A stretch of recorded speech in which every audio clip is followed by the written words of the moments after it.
কখনো কি খেয়াল করেছো, যখনই নিজেকে পরিবর্তন করার কথা আসে, যখন নিজের জীবনকে সুন্দর করার কথা আসে, যখন প্রোডাক্টিভিটির কথা আসে, যখন কাজ করার কথা আসে, তখনই অলসতাকে দূরে ছুঁড়ে ফেলার কথা আসে, তখনই মানুষ বলে যে আমার কাছে সময় নেই।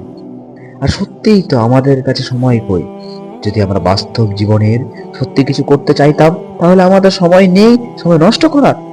কিন্তু আমরা এটাকে অজুহাত হিসেবে ব্যবহার করি। কোনো কিছু করার মতো আমার কাছে সময় নেই, এটা আমরা অজুহাত হিসেবে ব্যবহার করি।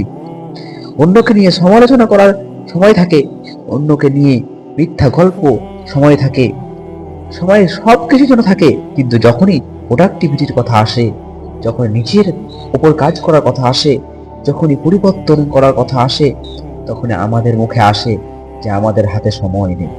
আসলে সময় তো আছে, কিন্তু সময়ের সঠিক ব্যবহার আমাদের কাছে সময় নেই।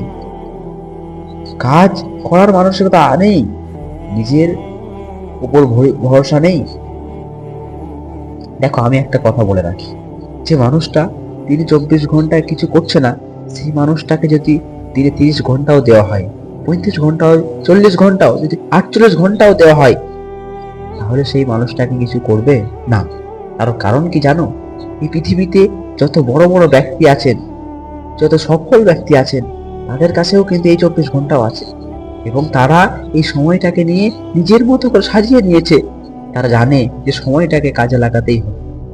তারা এই 24 ঘন্টাটাকে এমন ভাবে ব্যবহার করে যেন 48 ঘন্টার বেশি হয়ে যায়। আজকে তোমার আমার সামনে মোবাইল, ইনস্টাগ্রাম, ফেসবুক, ইউটিউব সবকিছু রেখে দিয়েছে, যাতে তুমি আমি শিক্ষার্থীকে পিছিয়ে যাই, মূর্খ হয়ে যায়, তারা আমাদের দেশে এসে রাজত্ব করতে পারে। তোমারকে আমারকে আজকে ইউটিউব, ইনস্টাগ্রাম, ফেসবুক দিয়ে ব্যস্ত করে রাখা হয়েছে।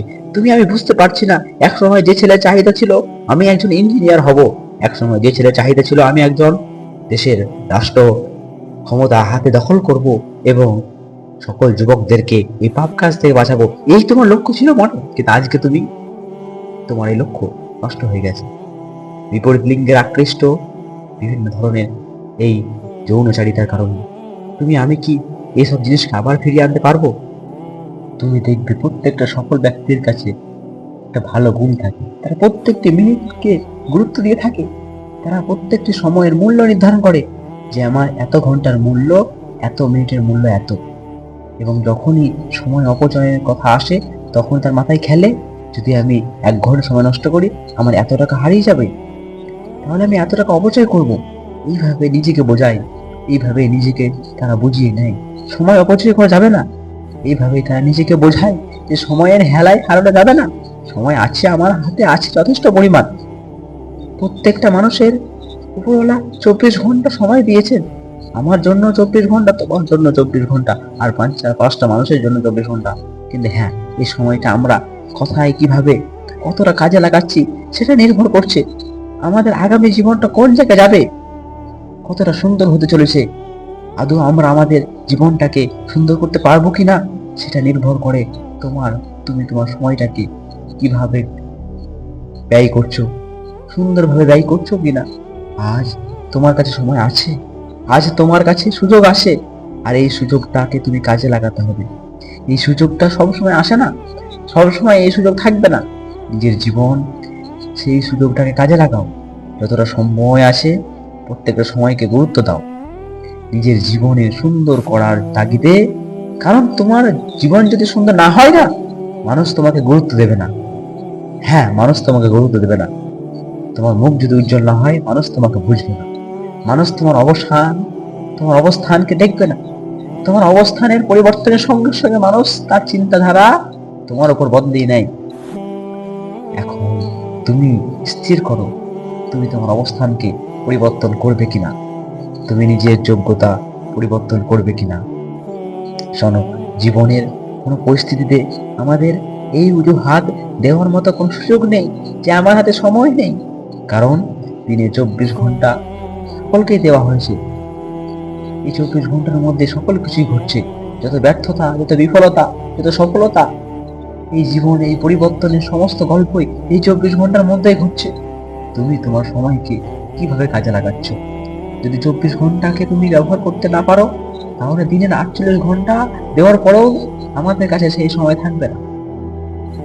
মুভি দেখার জন্য আমাদের কাছে সময় আছে, আমাদের কাছে খেলা দেখার জন্য সময় আছে, অপ্রয়োজনীয় গেম খেলার জন্য সময় আছে, social media, Instagram, Facebook, WhatsApp scrolling করার জন্য আমাদের অনেক সময় আছে।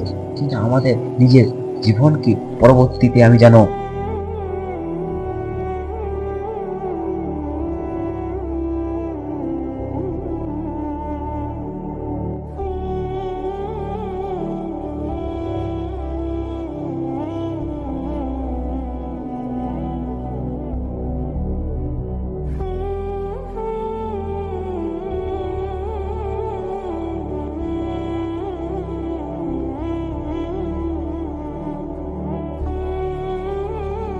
একটু উন্নতির দিকে যাই, 25-এর পরের জীবন যেন আমি সুন্দরভাবে খেতে পারি। তা নয়, তুমি এখন ইলেকট্রনিক মিডিয়া তোমার হাতে তুলে দেওয়া হয়েছে, তুমি রাত জেগে জেগে মোবাইল ঘাঁটছো, তোমার ব্রেন গুলো দিন দিন, তোমার ব্রেনের স্মৃতি শক্তি কমে যাচ্ছে। আমি বুঝতে পারছি না, কিন্তু আমাদের ক্ষতি হচ্ছে। এক সময় আমাদের কাছে অভাব ছিল অর্থের, কিন্তু আজকের দিন আমরা দেখতে পাচ্ছি আমাদের কাছে অর্থ থাকার পরেও আমরা কিন্তু পড়ার দিকে এগিয়ে যেতে পারছি না। কারণ আমাদের মধ্যে রেখে দেওয়া হয়েছে নারী পুরুষের একসঙ্গে পড়াশোনা। এটাকে তুমি যদি বন্ধ করতে যাও না, তোমাকে বলবে বৈষম্য ছড়াচ্ছে। বিশ্বাস করো, বিপরীত লিঙ্গের আকৃষ্টের কারণে হাজারো হাজারো যুবকের স্বপ্ন ধ্বংস হয়ে গেছে। এ কথা আমি শুধু বলছি না, তোমাকে আমাকে এই অশ্লীলতার বিরুদ্ধে আন্দোলন করতে হবে। কেন কেন এই যুবকদের এই যে জ্ঞানের কেন্দ্রটাকে অশ্লীলতার কেন্দ্র কেন পরিণত করা হবে? এক সময় কোনো মেয়েদের কোন ছবি ভাইরাল হয়ে গেলে তারা দুঃখ প্রকাশ করত, সমাজে কোথায় লুকিয়ে বেড়াবে এই তারা খুঁজতো। আজকে সেটা তাদের সহজ হয়ে গেছে। এটাই কি নারীদের স্বাধীনতা তুমি মনে করো? আমরা মনে করি না যে সময় কত বড় জিনিস, কত বড় উপহার, কত বড় সম্পদ। অনেকে মনে করে যে আমার কাছে সময় পরিমাণ কম, মানে আমি কম ইনকাম করব, কম ব্যবসা করব, জীবনে কম পরিবর্তন আনতে পারবো। কিন্তু বিশ্বাস করো, 86,400 সেকেন্ড পুরোওয়ালা আল্লাহ সকলকে দিয়েছেন। তোমাকে 86,400 সেকেন্ড দেওয়া হয়েছে, আমাদেরকে ঠিক তেমনটাই দেওয়া হয়েছে। প্রত্যেকটা মানুষকে